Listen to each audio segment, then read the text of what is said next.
हमें ज़्यादा लंबी उम्र नहीं चाहिए, हमें तो उम्र भी मिले तो भगवान से प्रार्थना करना है कि उम्र भी देना तो ऐसी देना जो तेरी सेवा में लगी रहे, चलते फिरते तेरा स्मरण करते रहें, भजन करते रहें, कीर्तन करते रहें, नाम जाप करते रहें, नाम कीर्तन में डूबे रहें।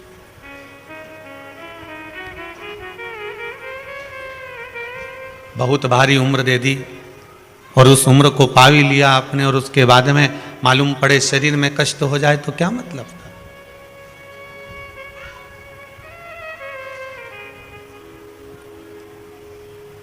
कई कई माताओं को, पुरुषों को देखा है पलंग पर पड़े हुए हैं, शरीर काम ही नहीं कर रहा। उनकी बहू बेटे रोज भगवान से प्रार्थना करते हैं कि आज इनको समाप्त कर दीजिए, इनकी श्वास को अब ले लीजिए, इनके प्राण छोड़ दीजिए, फिर भी प्राण नहीं निकलते।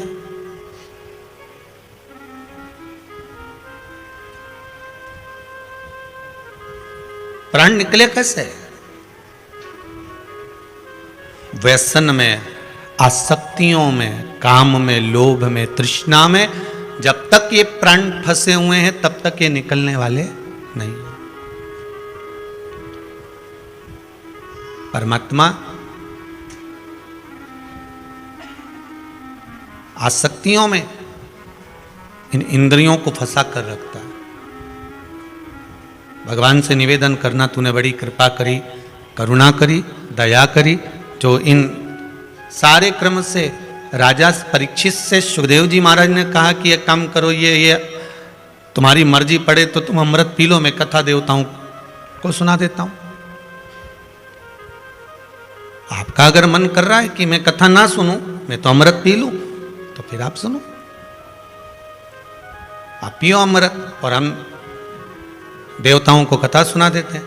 राजा परीक्षित कहते हैं कि जिस कथा के लिए देवता भी तरस रहे हों और अमृत मुझे दे रहे हों, तो ये सोचने वाली बात है कि कथा बड़ी है कि अमृत बड़ा।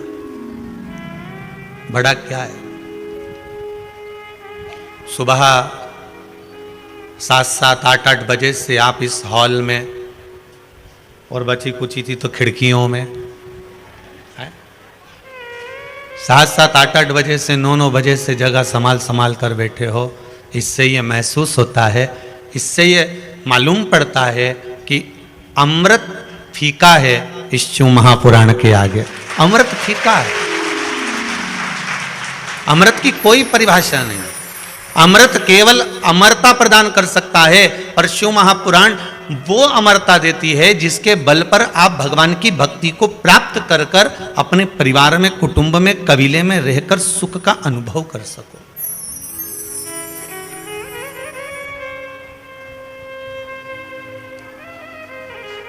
इसमें वो अमृत तत्व छुपा है।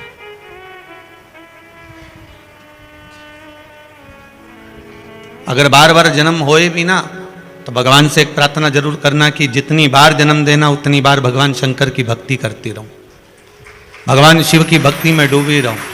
जितना बार जन्म देना उतनी बार मुझे यही विनती है मेरी कि मैं शंकर का गुणगान करती रहूं, मैं शिव का स्मरण करती रहूं। वो कहे ऐसी सुबाना आए ना ऐसी शाम। भगवान, ना तो ऐसी सुबह चाहिए ना ऐसी शाम चाहिए जिस दिन मेरे मुख पर आपका नाम ना हो। हर पल, हर घड़ी, हर क्षण मैं आपका स्मरण करते रहूं।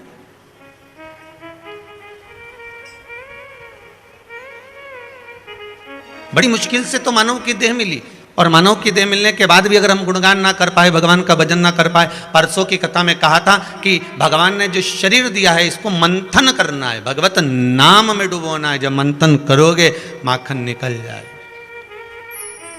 माखन निकलेगा।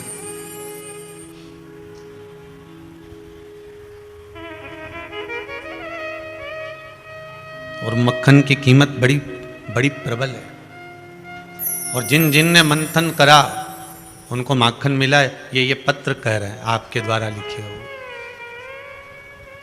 ये आपके द्वारा लिखे हुए इन पत्रों में वर्णन है कि हमने शंकर का अनुमोदन करा, हमने ये उपयोग करा, हमने ये भगवान शंकर की कथा में से सुनकर ये उपाय किया, और बाबा ने मेरे ऊपर कृपा करी। बाबा करुणा करा। ये आपका मंथन कर रहा है, और बिना मंथन के कुछ प्राप्त हो नहीं सकता। थोड़ा तो परिश्रम करना पड़ेगा। आपको कोई लाखों रुपए भी देना और कोई आपसे कहे महाराज, एक बात हमने देखी है कई जगह पर, राशन की दुकान पर राशन बंटता है, जब दुकान खुलती है तब लोग लाइन लगाते हैं, तब तक तो कहीं आजू बाजू में छांव में जाकर बैठ जाते हैं। और शिव महापुराण की इस लीला में हमने देखा 2 बजे कथा प्रारंभ होने वाली है, आप 11 बजे से 10 बजे से ऐसे ही माताएं जितनी धूप में अभी बैठी है, मेरा निवेदन रहेगा कैमरे वालों को जरा कि कितनी धूप में माताएं बैठी हुई है। और आप तो ठीक है कि अपन छांव में बैठे, पर धूप में भी वो ऐसी कैसी 11 बजे से इंतजार कर रही है शंकर के उस पावन चरित्र को श्रवण करने का। उतनी धूप में मेरे भाई, उतनी धूप में मेरी बहनें खड़ी बैठी।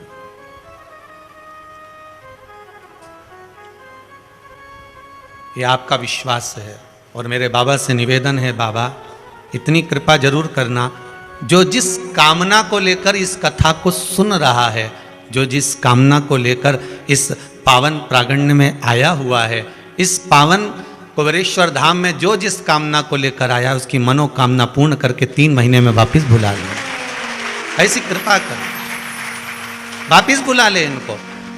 और आप भी भगवान से विनती करके जाना, बाबा हमने सुना है, और जरा करके के जाना, हमने सुना है कि जो आया है वो 3 महीने में वापिस आया है। एक पत्र में तो लिखा है कि 3 महीने भी नहीं लगे गुरुजी। चलो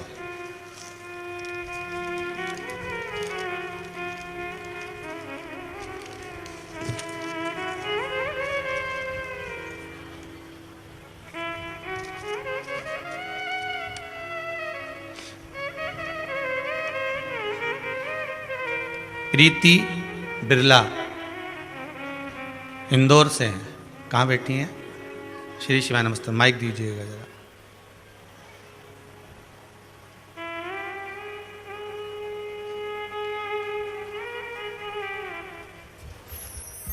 प्रीति जी बिरला, माइक आप ही हैं? कहाँ से आई हैं जी? इंदौर से गुरुदेव। इंदौर से आई हैं। बड़ी चेहरे पर प्रसन्नता है आपको। बाबा की बहुत बहुत बधाइयाँ हो। बाबा ने बहुत साथ दिया मेरा। मेरे बेटे ने क्लेट में टॉप 10 में किया है। मेरी बेटी का पशुपति 2 व्रत करे और उसका जॉब लग गया। बाबा ने बड़ी करुणा करी मेरे पे। लग गया जॉब?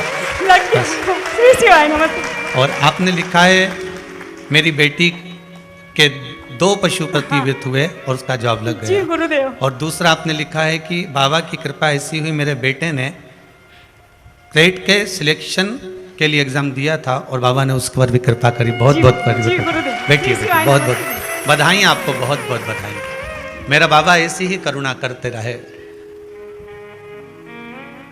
आप जिस कामना से आए हो महाराज, वो कहे प्रभु अपने दर से अब तो न टालो, गिरा जा रहा हूँ उठा लो, उठा।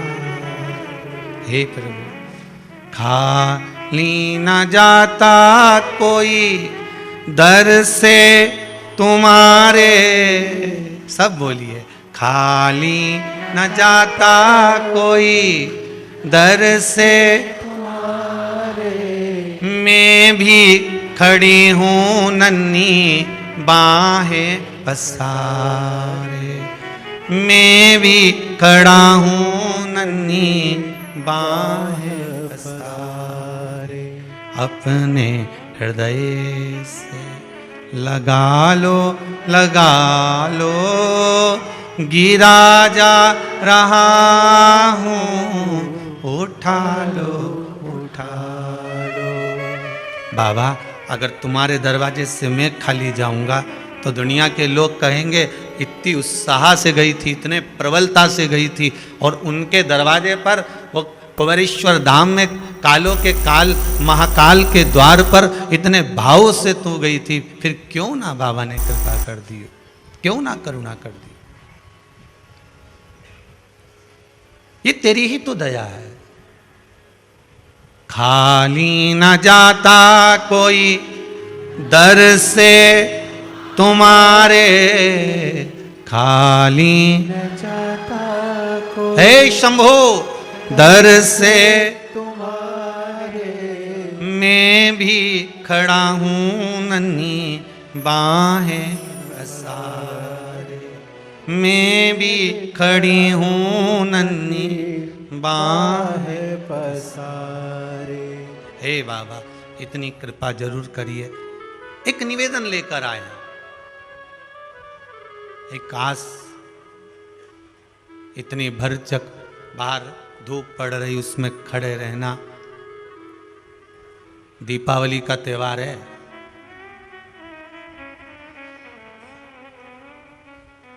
आज हमने दो लोगों से पूछ लिया क्यों यहाँ काहे को आए हो, दिवाली का त्योहार पुताई मुताई नहीं करना है? लोग अपने अपने घर में काम में लगे हैं और तुम्हें कथा की पड़ी है। कथा आस्था चैनल पर आ रही है ना, तो घर पे सुना, यहाँ काहे को भीड़ बढ़ाने के लिए आ गए? तो कहा गुरु जी, अच्छा वो भी महाज्ञानी, कितनी सुंदर बात कही उसने, जिसके नाम मकान है पुताई वही करेगा। गलत क्या कहा उसने? मकान जिसके नाम है पुताई भी वही करेगा, मकान जिसके नाम है सफाई भी वही करेगा, तो ये दिल जिसके नाम है सेवा भी वही करेगा, सब वही करने वाले। उसने गलत नहीं कहा कि जिसके नाम मकान होगा सफाई वो करे, जिसके नाम मकान होगा पुताई वो करे। तो अपन भी कह दो ये मन उसका, ये चित्त उसका, ये वृत्ति उसकी, ये शरीर उसका। गीता जी में उसने कहा कि तेरा जन्म हुआ, जन्म देने वाला मैं हूं, मरेगा तो कफन देने वाला मैं हूं, अगर मर गया तो अग्नि भी मैं दूंगा। तो फिर सब सर्वस्व उसका है, जब मकान जिसका तो पुताई वो। फिर हम क्यों सोचें?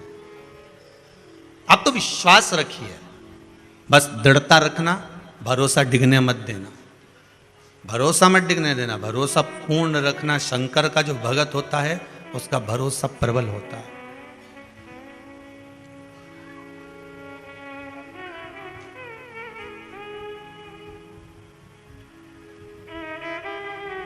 आगरा के पागलों का इलाज होकर पागल घर वापिस आ सकते हैं, पर शंकर की भक्ति में डूबे हुए पागलों का इलाज होकर ये जाते ही नहीं है, शंकर के धाम का ही स्मरण करते हैं।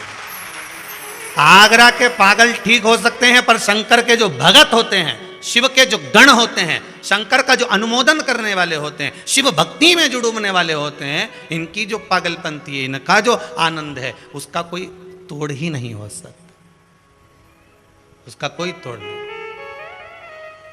कहते हैं ना, प्रेत चिपक जाए, भूत चिपक जाए, हवा लग जाए तो एक ना एक दिन निकल जाती है।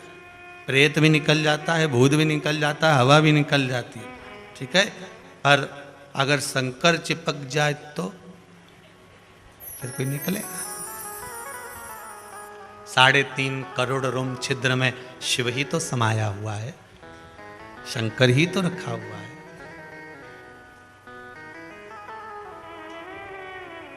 3.5 करोड़ रोम छिद्र में मेरा भोलेनाथ, मेरा विश्वनाथ, मेरा शंभू ही तो समाया हुआ है।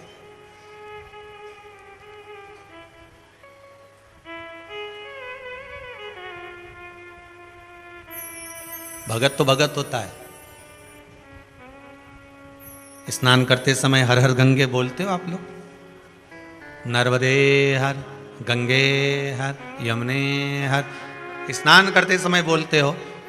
क्यों बोलते हो? भविष्य पुराण कहती है कि उसके बोलने का कारण केवल एक इतना सा है कि प्रत्येक मनुष्य के हृदय में, प्रत्येक मनुष्य की चित्तवृत्ति में, प्रत्येक मनुष्य की श्वास में शिव समाया हुआ है, शंकर बसा हुआ है।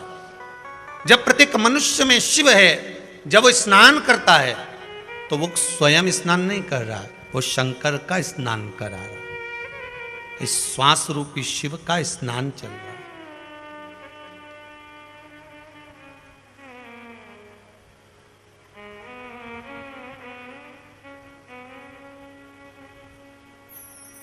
जो भगवान का भगत होता है ना, उसको तुम भोजन कराओ ना, तो उससे कहो, क्यों साहब कचौड़ी कैसी लग रही है? नहीं, राम जी ने कचौड़ी तो अच्छी खाई है, मतलब उसके हृदय में राम है तो कचौड़ी खा रहे हैं तो राम जी को अच्छी लग रही है। क्यों साहब सब्जी कैसी बनी है?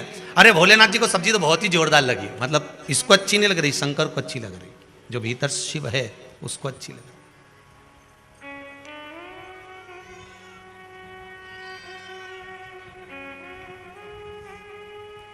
हम उसको पहचान लें, बस एक विश्वास की दृढ़ता में हम उसकी पहचान कर लें कि शंकर यही है, उसको पहचान कर उसके स्मरण में हम डूब जाएं और उसकी भक्ति में डूब जाएं। जब भक्ति में हम भगवान शंकर के डूब जाएंगे तो फिर हमको कुछ सूझना नहीं है महाराज, कुछ सूझना। एक व्यक्ति की 4 पत्नियां थी। कितनी पत्नी है? 4। लोगों की एक नहीं निभ रही, उसकी 4 कैसे निभी होगी? ये तो विचार वाली बात है।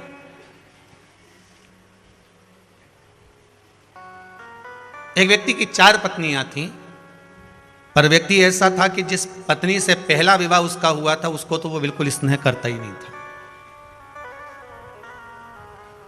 उसका सबसे ज्यादा अगर कोई प्रेम था, सबसे ज्यादा अगर आसक्ति थी, तो जो चौथे नंबर की पत्नी थी जिससे उसने आखिरी में विवाह करा था, उससे उसका प्रेम सबसे ज्यादा था।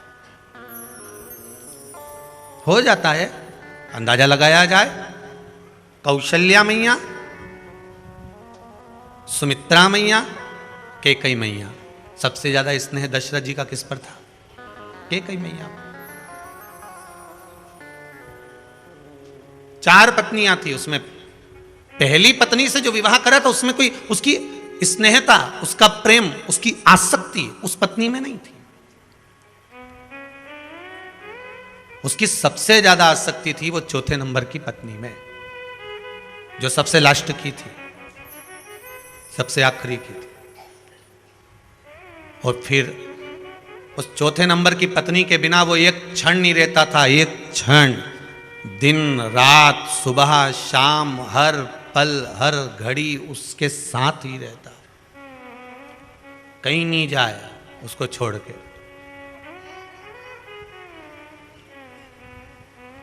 रे ऐसा ऐसा बेरू भी रहे, ऐसा नहीं है कि नहीं रहे हो। शादी हो जाए तो ये नौकरी पे नहीं जाए, ये के छोड़ के जाऊंगा बुरा लग जाएगा तो। अरे मायके चली जाए,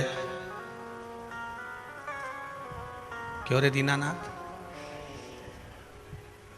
मायके चली जाए तो महाराज उसको तो रोना नहीं आया, पर ये रो दे कि ये मायके चली गई।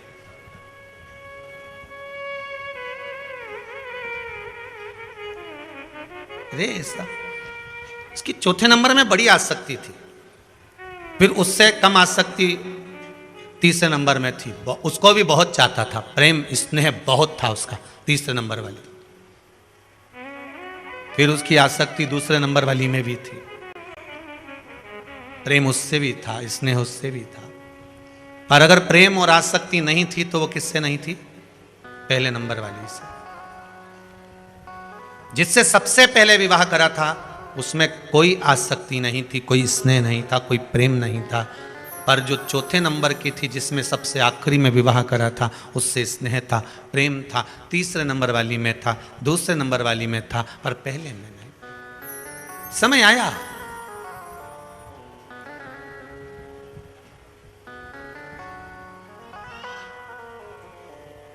अच्छे से अच्छा शूरमा क्यों ना हो,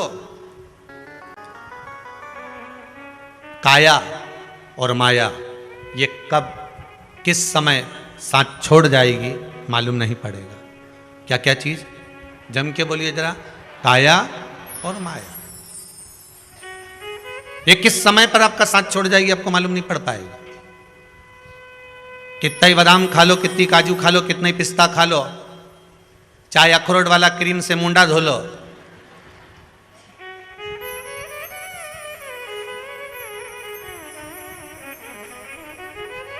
ये काया और माया कब साथ छोड़ जाए किसी का भरोसा नहीं है। कितने दिन की सुंदरता रहेगी साहब, कितने दिन की। पहले भी कथा में कहा वो माइकल जैक्सन जिसके कितने कितने डॉक्टर लगे रहते थे, कभी उसका पढ़ना आपको मालूम पड़ेगा। कितने डॉक्टर, ये मत खाना, वो मत खाना, ऐसे रहना, वैसे रहना, ये लगाना, वो लगाना, इस शैम्पू से बाल धोना, ऐसा करना, इस फेस वॉश से मुंडा धोना, ऐसा क्रीम लगाना, ऐसा पाउडर लगाना, ये करना, वो करना। कितना कितना उसने डॉक्टरों को रख रखा था, कितनी दवाइयाँ खाता था, कितना कितना प्रयोग करता था। उसके बाद भी दुनिया के लोग तो 70 साल, 80 साल, 90 साल में मरे, पर वो उससे पहले निपट गया।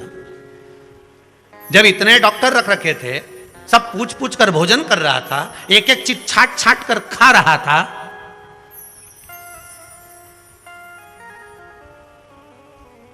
एक एक चीज छाट कर खा रहा है, उसके बाद भी शरीर है, कितने साल साथ देगा। जोर जवानी ढलक जाएगी, ये समय आएगा काया बेकार होती चली जाएगी। जितनी इसमें आसक्ति है, हो सकता है कि पहली जो शादी करी उसने, उस व्यक्ति ने पहला जो विवाह करा था, उसमें आसक्ति, उसमें प्रेम, उसमें इसने कम हो गया, क्योंकि विवाह करते गया, आगे बढ़ते गया, चौथे नंबर की पत्नी में आसक्ति ज्यादा हो गई, तीसरे नंबर की पत्नी में आसक्ति ज्यादा हो गई, दूसरे नंबर की पत्नी में आसक्ति ज्यादा रह गई, पर पहले नंबर की पत्नी में आसक्ति नहीं रही। हो सकता एक समय आया बीमार पड़ गया, शरीर तो शरीर था, काया तो काया थी, बीमार पड़ गया। वैद्य जी को बुलाया, डॉक्टर साहब को बुलाया, डॉक्टर साहब ने कह दिया मात्र 15 दिन बचे हैं, 15 दिन के बाद मर जाएगा, लास्ट स्टेज। 15 दिन डॉक्टर ने दे दिया कि 15 दिन बाद मरना है। कांप गया, नैनों से जल बहने लगा, आंखों से आंसू गिरने लगे। मैंने पूरी जिंदगी केवल इन पत्नियों में निकाल दी, पर एक काम करता हूं, मैं पत्नी के बिना नहीं रह सकता, तो इन 4 में से एक को अपने साथ ले जाऊंगा।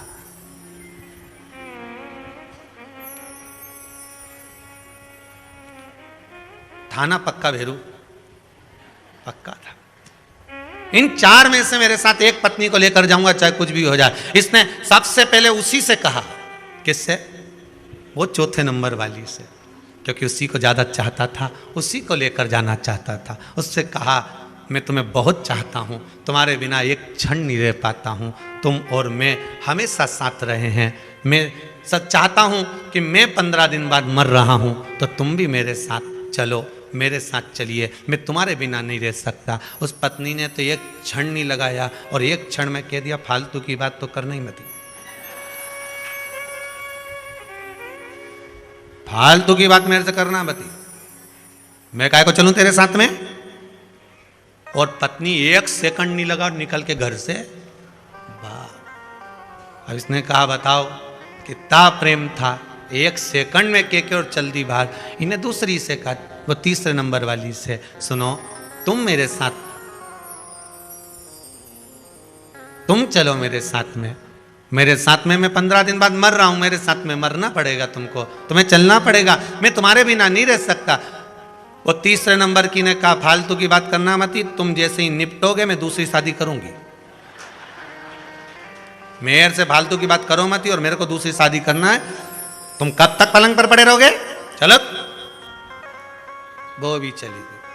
अब आई दूसरे नंबर वाली, उसने उससे कहा देख मैं तेरे बिना नहीं रह सकता, एक तो कम से कम कोई मेरी सेवा करने वाली वहां चाहिए, मैं तुम्हारे बिना नहीं रह पाऊंगा, तुम मेरे साथ में चल चल। इतने में उसने कहा देखो जी फालतू की बात मत करो, कोई किसी के साथ जाए अच्छी बात नहीं है, एक काम करूंगी मैं तुम्हें शमशान तक छोड़ जाऊंगी, पर मैं तुम्हारे साथ नहीं जाऊंगी। देख मैंने तेरे को इतना कर बोल रहा हूं, मेरे साथ मैंने बोल दिया ना शमशान तक जाऊंगी, ओके बाद नहीं जाऊंगी, बस बोल दिया तो बोल दिया, फालतू की बात करना मत मेरे से। और इसने भी किया। इतने में पहले नंबर वाली ने आवाज लगाकर कहा तुम चिंता मत करो, मैं तुम्हारे साथ ऊपर तक चलती हूं, मैं तुम्हारे साथ चलती हूं, तुम टेंशन मत लो, तुम प्राण त्यागोगे और मैं तुम्हारे साथ चल दूं, तुम चिंता मत करना। काहे को चिंता करते हो?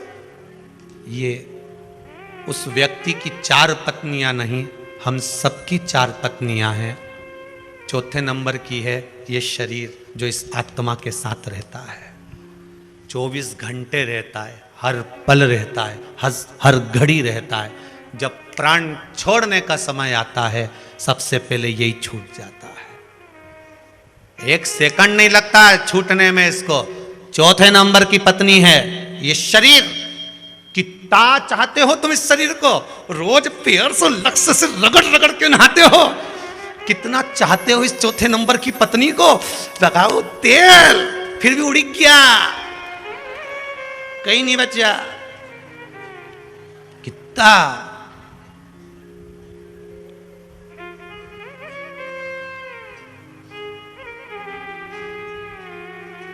ये भी सीखने को मिलता है। जब सियोर वाला महाराज का नहीं बचा तो अपना का ही बचेगा।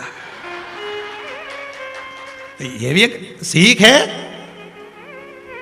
अच्छा अच्छा का नहीं बचिया दादा, चाहे कहीं का भी लगा लो तेल, सब तेल कहीं बचा। ये भी एक सीख है।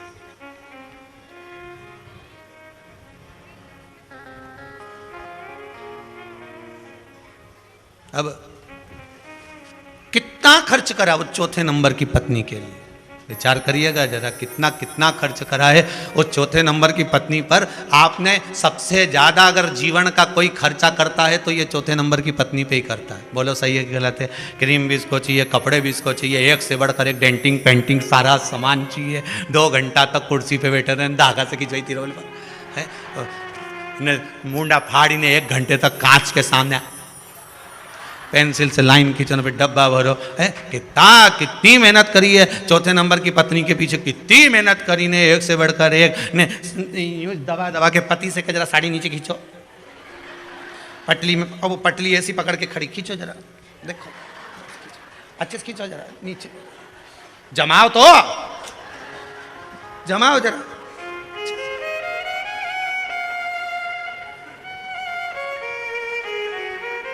अब फिर के जरा पीछे से, और हम बापड़ा ऐसे मेंढक जैसा चल के पीछे गया उसके पांव के पास, पांव पड़ के एक जगदम्बा धन्य गजब किए। अब ये नीचे क्यों नहीं हो रही? तो पति बोले पहले सैंडल तो उतार दे, नीचे जरा पकड़ो तो। हे भगवान द्वारका नाथ शंभू, चौथे नंबर की है। कितना खर्च करा, खूब बादाम खिलाई, काजू खिलाया, खूब कपड़ा पहनाया, खूब अच्छा अच्छा आभूषण पहनाया। इसके बाद भी प्राण छूटते समय 1 सेकंड नहीं करा और छूट गई। आत्मा इधर, शरीर इधर। और तीसरे नंबर की थी जो कह रही थी कि मैं तो तुम मरे और दूसरे से शादी कर लूंगी। कौन बोली थी है? तीसरे नंबर की। ये तीसरे नंबर की पत्नी है। हमारा धन दौलत पैसा प्रॉपर्टी जमीन तुम निपटे और रजिस्ट्री दूसरे की, तुरंत निपटते से ही ने बस तुम जिंदगी भर जोड़ जोड़ के मर गए। 500 रुपए ले जाना बीमे वाले से कहा, हमारी एक अच्छी FD कर दे भैया, हमारा पैसा जमा करते रहे भैया, 1000 रुपए महीने का जमा करना भैया, और हर साल की इतनी कर देना भैया। बीमा तुमने भरा, पैसा तुमने जमा करा, 1-1 रुपया जोड़ जोड़ के मर गए, 100-100 रुपए जोड़ जोड़ के मर गए। मरने के बाद वो पैसा किसको मिला? जिसके नाम था, दूसरे, कहीं पत्नी को, कहीं बच्चों को, दूसरों को। यही तो तीसरे नंबर की पत्नी कह रही है कि तुम मरोगे और मैं दूसरी शादी कर लूंगी। अर्थात तुम जैसे ही निपटे, तुम्हारी पैसे को, तुम्हारी दौलत को, तुम्हारे सामान को, तुम्हारे धंधे को, तुम्हारा जो कपड़ा लत्ता जेवर आभूषण रतन माणिक मोती जो भी तुम्हारे घर में, वो उस पर दूसरे का ही तो हक होगा कि तुम्हारा होगा। कि ऊपर से आके चिल्लाओगी 500 रुपए मेरे हैं, बोलोगे? नहीं, उस पर हक दूसरे का हो जाएगा। ये तीसरे नंबर की पत्नी है, मरते से शादी दूसरी कर लेती है। ये धन, ये दौलत, ये संपदा, ये सत्ता, ये वैभव, ये लक्ष्मी, ये हमारा सारा साज और सामान, ये तुरंत दूसरे का हो जाता है। तुम निपटे और वो दूसरे का हुआ।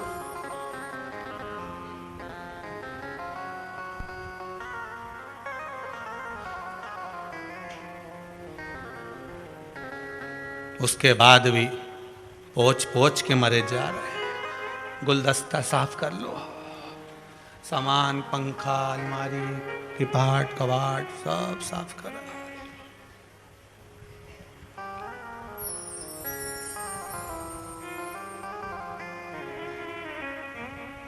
अच्छा एक बात बताओ, पूरे घर की सफाई तुम नौकरानी से करवा लेते हो, नौकर से करवा लेते हो, तिजोरी की सफाई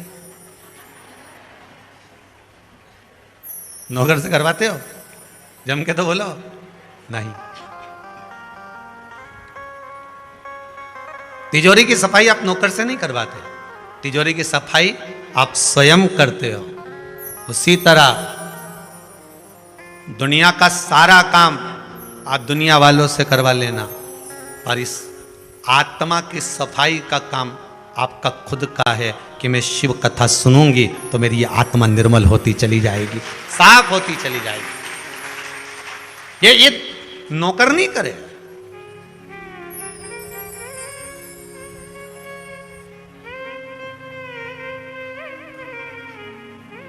माता, पिता, गुरु और ये आत्मा, ये वो दौलत है, ये वो तिजोरी है।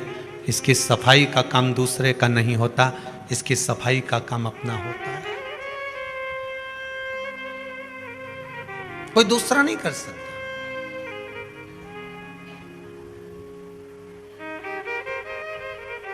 ये हमारा कर्म है। आप जितना भजन करोगे उतना ही सुख आपके जीवन को प्राप्त होगा, जितना मंथन करोगे उतना आनंद आपके जीवन को प्राप्त होगा, जितना मंथन करो। तीसरे नंबर की पत्नी हमारी दौलत, हमारा धन, हमारा वैभव, हमारी गाड़ी, हमारा बंगला, हमारी जायदाद, जो तुरंत मरते ही दूसरे के नाम हो जाती है। और महाराज, दूसरे नंबर की पत्नी है हमारा परिवार। कौन है? जम के बोलो जरा। हमारा परिवार। ये व्यक्ति के दूसरे नंबर की पत्नी है। परिवार वाले, पत्नी ने क्या कहा था? दूसरे नंबर की पत्नी बोली थी मैं तुम्हें शमशान तक छोड़ जाऊंगी, पर मैं तुम्हारे साथ वहां नहीं जाऊंगी। ये दूसरे नंबर की पत्नी हमारा परिवार, हमारा कुटुंब, हमारा कबीला, हमारे रिश्तेदार, हमारे नातेदार, हमारे जितने अपने बनते हैं, ये हमारे दूसरे नंबर की पत्नी है, जो शमशान तक तो छोड़कर आएंगे पर आपके साथ नहीं जाएंगे। ये दूसरे नंबर की पत्नी भी ऐसी है कि ये सब मुंह के दिखाने वाले होते हैं। साहब, हम तो निवेदन करेंगे, जब तक माँ रसोई घर में काम करती रहती है, घर के बहुओं के बच्चों को संभालती रहती है, तब तक बहुएं भी सास को गिनती रहती है। ससुर अगर कमा कर लाता रहता है तो दुनिया को अच्छा लगता है। जिस दिन आप काम करना बंद कर दोगे, कमाना बंद कर दोगे, उस दिन आपके पास में ठंडी रोटी आना प्रारंभ हो जाएगी। कौन सी रोटी आएगी? ठंडी।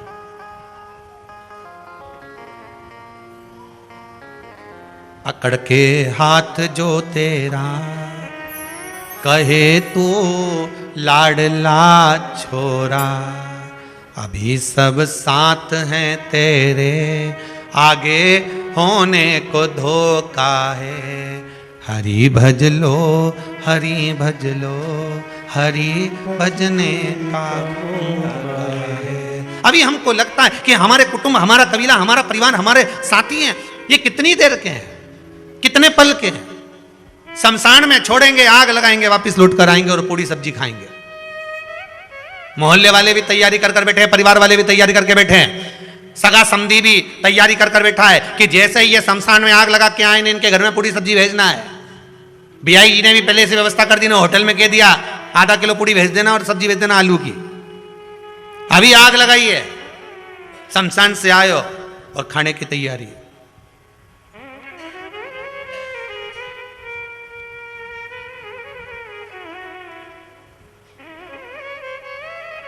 ये दूसरे नंबर की पत्नी है। और आई पहले नंबर की पत्नी। पहले नंबर की पत्नी है, वो है ये आत्मा। कौन है ये? आत्मा। ये कहती है चलो, मैं चल रही हूं, कुछ भी नहीं जाएगा, केवल अकेली थी, अकेली ही जा रही। पहले नंबर की वो कहेगी भक्ति करो, भजन करो, स्मरण करो, नाम जाप करो, मंत्र जाप करो, कीर्तन में डूबे रहो, भगवान की अविरल भक्ति में डूबे रहो, इसको भटकने नहीं देना, इससे भ्रमित मत होना, यहां वहां भटकना नहीं, दुनिया के लोगों की आदत होती है 4 दिन यहाँ से काम नहीं हुआ तो 5वें दिन दूसरी जगह पहुंच जाएंगे, 5वें दिन दूसरी जगह काम नहीं हुआ 6ठे दिन दूसरी जगह पहुंच जाएंगे। पर शिव महापुराण की कथा कहती है 10 कुएं खोदने से अच्छा है एक कुआं खोदा उसमें पानी नहीं निकला, दूसरा खोदा उसमें पानी निकला, इसको 10 फीट खोदा, उसको 20 फीट खोदा, उसको 70 फीट खोदा, उसको 80 फीट खोदा, उसको 100 फीट खोदा, पानी नहीं निकला। तो एक काम करो ना, एक ही बोर एक ही कुआं कम से कम 200 300 400 फीट खोद ले, पानी निकल कर मानेगा कि खोदते जाऊंगा जब तक पानी नहीं निकले। खोदेगा जितना खोदेगा पानी निकलेगा। 100 फीट यहाँ खोदा, 10 फीट में खोदा, 50 फीट में खोदा, 70 फीट में खोदा, 150 फीट में खोदा, उससे अच्छा एक ही अच्छा गहरा खोद, पानी निकलेगा। उसी तरह कभी इधर चले गए कभी उधर चले गए, कभी ये देवता कभी वो देवता, कभी वो धाम कभी वो धाम, 10 जगह जाने से अच्छा एक पकड़ लो कि इसके दरवाजे पर खोदूंगा पानी निकलेगा, ये पक्का है। इसके चरण पकड़ कर बैठा हूं जल निकलेगा, ये पक्का है। मैं भजन करूंगा मेरा काम सिद्ध होगा, ये पक्का है। दुनिया के हुए तो मेरा क्यों नहीं हो सकता, क्यों नहीं होगा? एक माताजी ने पत्र में लिखा है कि मेरे देवर को बड़ी बीमारी हो गई थी तो मैंने बेलपत्र भेज दी थी झारखंड, कहीं बैठी होंगी वो, आप ही ने लिखा हो, बेलपत्र भेज दी थी। जरा माइक दीजिएगा।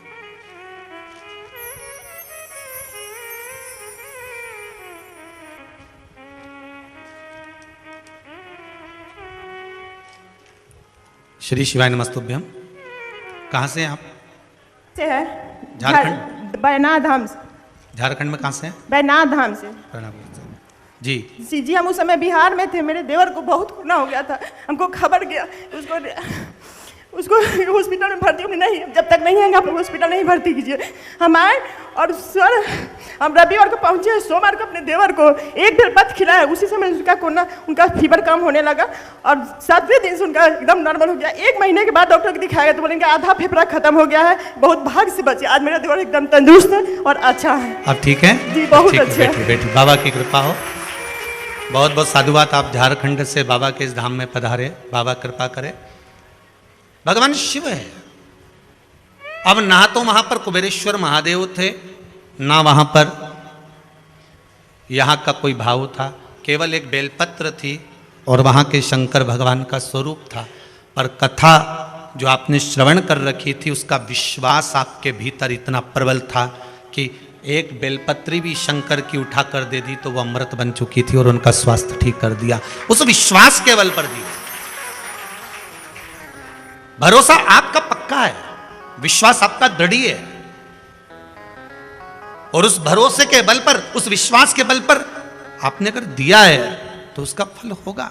हम तो आपसे फिर निवेदन करते हैं, जितने बेटे, जितनी बेटियां, जितने व्यक्ति, जितने भी लोग किसी भी एग्जाम में बैठ रहे हो, कंपटीशन एग्जाम में बैठ रहे हो, परीक्षा में बैठ रहे हो, उनसे हम बार बार कहते हैं कि शंकर का अनुमोदन करना, एक बार शिव पर विश्वास रखकर बीच का पत्ता जो बेलपत्री का होता है इस पर शहद लगाकर हथेली में रखकर श्री शिवाय नमस्तुभ्यम बोलकर मन की कामना कर कर भगवान शंकर के शिवलिंग पर लगाकर इसके बाद जाना, बाबा आपकी मनोकामना पूर्ण जरूर करेगा, ये पक्का है।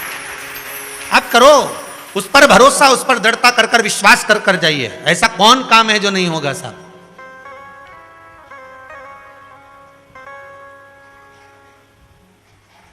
हम भटक रहे हैं, हम मार्गों से विचलित हो रहे हैं, हम मार्गों से विचलित हैं।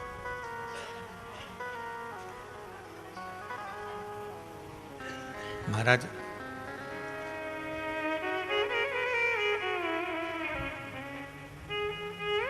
भगवान के भाव अगर शुद्ध हैं महाराज, तो फिर अगर निर्मल मन सो मोहि भावा, मोहि छल छिद्र कपट ना भावा। भगवान को अगर सबसे ज्यादा प्रिय है तो आपका मन, आपका चित्त, आपकी वृत्ति प्रिय है। मन के भीतर बहुत सारा कपट भरा हो, बहुत सारा छल भरा हो महाराज, तो कैसे कैसे प्रभु मिलेगा? देखो एक बात श्रेष्ठता में कही गई है, सांप के फन में जहर होता है। बोलो सही है कि गलत है? मधुमक्खी के डंक में जहर होता है, सही है। बिच्छू की पूंछ में जहर होता है।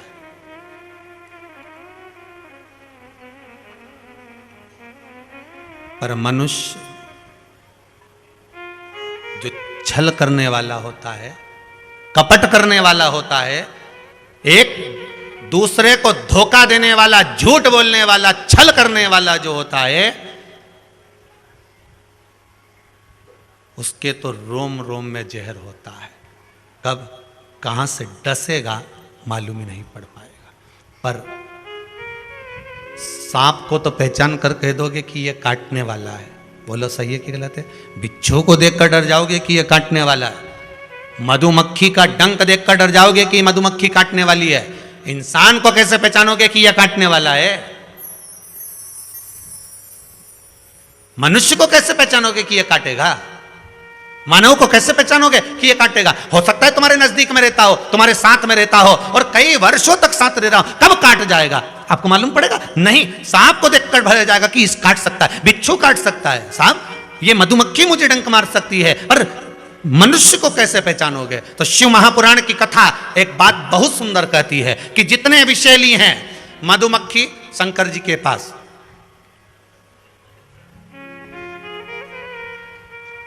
शिव जी का नाम एक धूमवान है। क्या नाम है? धूमवान। माता पार्वती का नाम एक धूमावती, जिनके पास में मधुमक्खी ढेर, पूरे शरीर के आसपास में मधुमक्खी मधुमक्खी है धूमावती के। शिव जी के गले में सर्प, वो भी विषैला, कानों में बिच्छू, वो भी विषैला। हम कैसे पहचानेंगे कि ये व्यक्ति विषैला है, ये हमको धोखा देगा, ये कपट करेगा, ये छल करेगा, ये झूठ बोलेगा, ये प्रपंच करेगा? कैसे पहचानेंगे? शिव महापुराण की कथा कहती है हमें पहचानना नहीं है। सांप डसेगा, ये उसका काम है। मधुमक्खी काटेगी, डंक मारेगी, ये उसका काम है। बिच्छू डंक मारेगा, ये उसका काम है। और मनुष्य हमको छलेगा, झूठ बोलेगा, कपट करेगा, हमारे साथ धोखा करेगा, ये उसका काम है। पर एक बात याद रखना, सांप का जहर उतारने वाले का नंबर अपने पास रख लो। काटेगा तुरंत उसके पास पहुंच जाना, फोन लगा के मैं आ रहा हूं, काट खाया। बिच्छू काटे, बिच्छू वाले का नंबर अपने पास रख लो, जैसे ही काटे तुरंत उसके पास पहुंच जाओ। मधुमक्खी काटे तुरंत उसके पास पहुंच जाओ। उसी तरह मनुष्य जब काटे तो श्री शिवाय नमस्तुभ्यम मंत्र याद रखना, बस जहर उतर जाए, जहर उतरेगा। सांप का जहर सांप वाला उतार सकता है, मधुमक्खी का डंक का जहर मधुमक्खी वाला उतार सकता है, बिच्छू का जहर बिच्छू वाला उतार सकता है, पर मनुष्य के डंक मारने का, उसके धोखा देने का जहर कोई नहीं उतार सकता, केवल एक शंकर उतार सकता है। उस पर विश्वास रखना। जिसने तुम्हारे साथ धोखा किया, छल किया, कपट किया, प्रपंच किया, भगवान शिव के ऊपर छोड़ देना कि बाबा मैं तो सरल, मैं तो सहज, मैं नहीं जानती, मैं नहीं जानता, मेरा कितना धन किसी। अभी आज ही की बात है, एक माता बहुत रो रही थी, मेरे पति कोरोना में चला गया गुरुजी, 2 छोटे छोटे बच्चे हैं, मेरे बहनोई और मेरा पति दोनों मिलकर धंधा करते थे, दोनों मिलकर उन्होंने फैक्ट्री डाली थी, दोनों ने मिलकर प्रॉपर्टी का काम किया था। अब मैंने अपने बहनोई को फ़ोन लगा कर बोला, जीजा जी आप बच्चे भूखे हैं, अब हो गए 4-6-8 महीने और कुछ भी नहीं है हमारे पास में, आप जो जो प्रॉपर्टी उनके नाम पर है वो बता दीजिए। तो बहनोई ने मना कर दिया कि कोई प्रॉपर्टी उनके नाम नहीं है।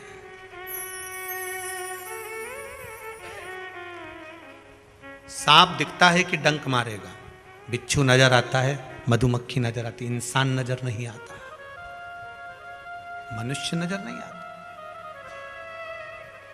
कई लोगों ने दूसरों को पैसे दे रखे केवल व्यवहार पर, भैया दे देना, मैं 500 रुपए, 5000, 50,000, 10,000, 2 लाख, 5 लाख, हाँ लो ले जाओ, काम करके वापस लिया ना भैया, दे देना, हो मेरी बेटी का ब्याह है, मेरे बच्चों का ये काम है, तुम वापस तो कर दोगे ना भैया? हाँ भैया कर दूंगा।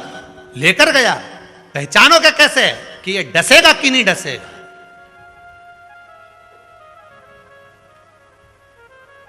इतना रो रही थी वो बेटी, इतना रो रही थी, हमने उससे एक ही बात कहा, सारे जहर उतारने वाले मिलते हैं, तो इस जहर को उतारने वाला भी शंकर है।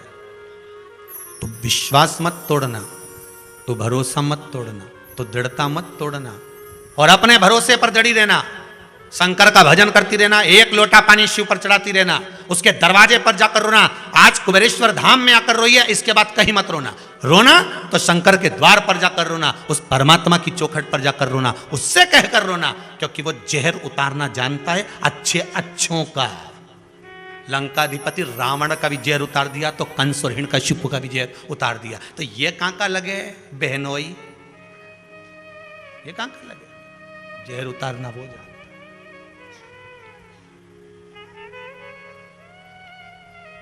और जब वो जहर उतारता है ना भाई, जब वो जहर उतारता है, अहंकार, काम, लोभ, आसक्ति, तृष्णा, वासना का जब जहर वो उतार देता है, तब व्यक्ति को समझ में आता है कि मैं शून्य हूं, कुछ भी नहीं, कुछ भी, मैं शून्य।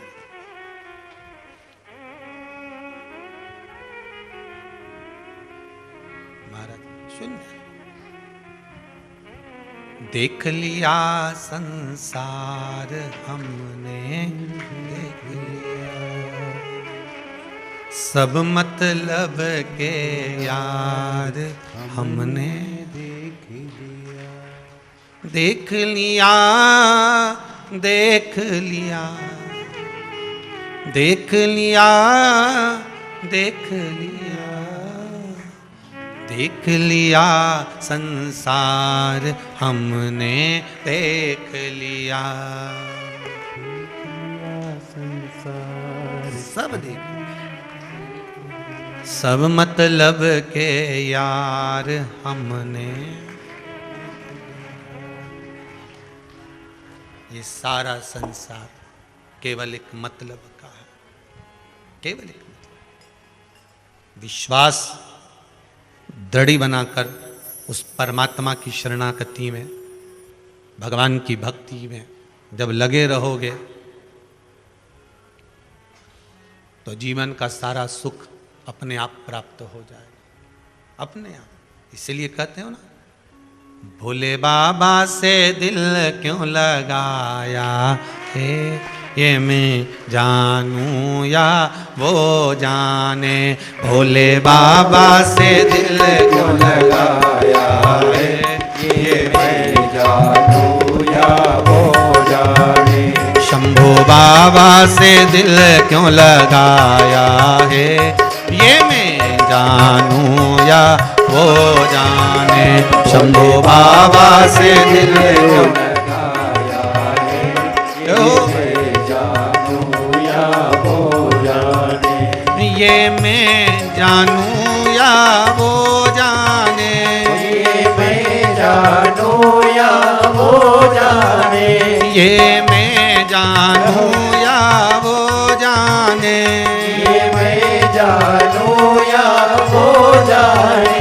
भोले बाबा से डमरू वाले से दिल क्यों लगाया है, ये मैं जानूं या वो जाने। डमरू वाले से दिल क्यों लगाया है, ये मैं जानूं या वो जाने। जय हो।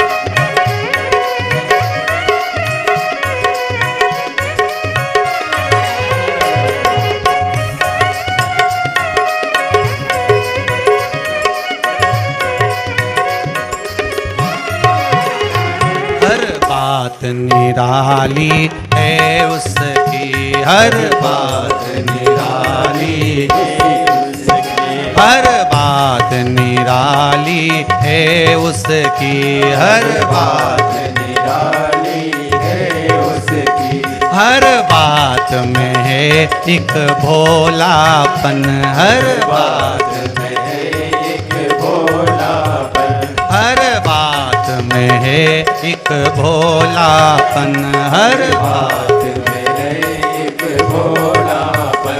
भोले भाले पे, भोले भाले पे, भोले बाबा पे दिल क्यों आया है, ये मैं जानूं या हो जाने।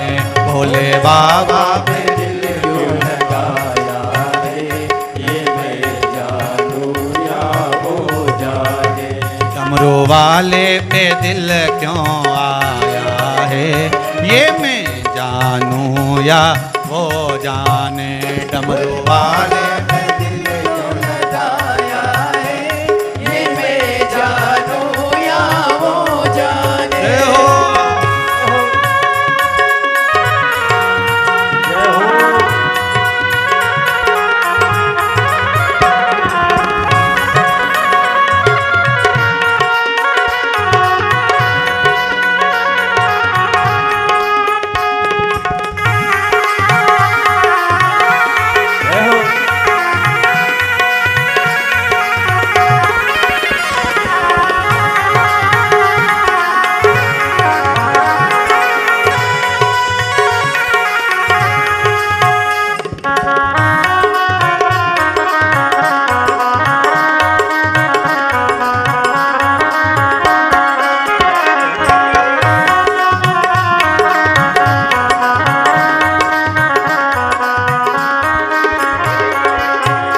तेरे प्यार में दिल दीवाना किया, तेरे प्यार में दिल दीवाना किया, तेरे प्यार में दिल दीवाना किया, तेरे प्यार में दिल दीवाना किया, मैंने सारे जग से बेगाना किया, मैंने सारे जगत से बेगाना किया। मैंने क्या खोया क्या पाया है, मैंने क्या खोया क्या पाया है, मैं जानूं या हो जाने। भोले बाबा से दिल को लगाया है, ये मैं जानूं या हो जाने। ये मैं जानूं या वो जाने, ये मैं जानूं या हो जाने। ये मैं जानूं या वो जाने। ये मैं जानूं या हो जाने। ओ डमरू वाले से, भोले वाले से, काशी वाले से दिल क्यों लगाया है, ये मैं जानूं या हो जाने। डमरू वाले से दिल क्यों लगाया है, ये मैं जानूं या हो जाने। जय हो।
भी है मिलता भी नहीं, मिलता भी है मिलता भी नहीं, मिलता भी है मिलता भी नहीं, मिलता भी है मिलता भी नहीं, नजरों से मेरी हटता ही नहीं, नजरों से मेरी हटता ही नहीं, नजरों से मेरी हटता ही नहीं, नजरों से मेरी हटता ही नहीं। भोले बाबा से डमरू वाले से, भोले बाबा से दिल क्यों लगाया है, ये मैं जानूं या वो जाने। भोले बाबा से दिल क्यों लगाया है, ये मैं जानूं या वो जाने। डमरू वाले से दिल क्यों लगाया है, ये मैं जानूं या वो जाने। डमरू वाले से दिल क्यों लगाया है, ये मैं जानूं या वो जाने। ये मैं जानूं या वो जाने। ये मैं जानूं या वो जाने। ये मैं जानूं या वो जाने। ये मैं जानूं या वो जाने। ओ काशी वाले से, उज्जैन वाले से, डमरू वाले से दिल क्यों लगाया है, ये मैं जानूं या वो जाने। डमरू वाले से दिल क्यों लगाया है, ये मैं जानूं या वो जाने। डमरू वाले से दिल क्यों लगाया है, ये मैं जानूं या वो जाने। डमरू वाले से दिल क्यों लगाया है, ये मैं जानूं या वो जाने। ये मैं जानूं या वो जाने। ये मैं जानूं या वो जाने। हर हर महादेव। आवाज नहीं आई, जरा दमदारी से बोलो, हर हर। अब आई महा, जम के बोलो जरा, देव देव देव।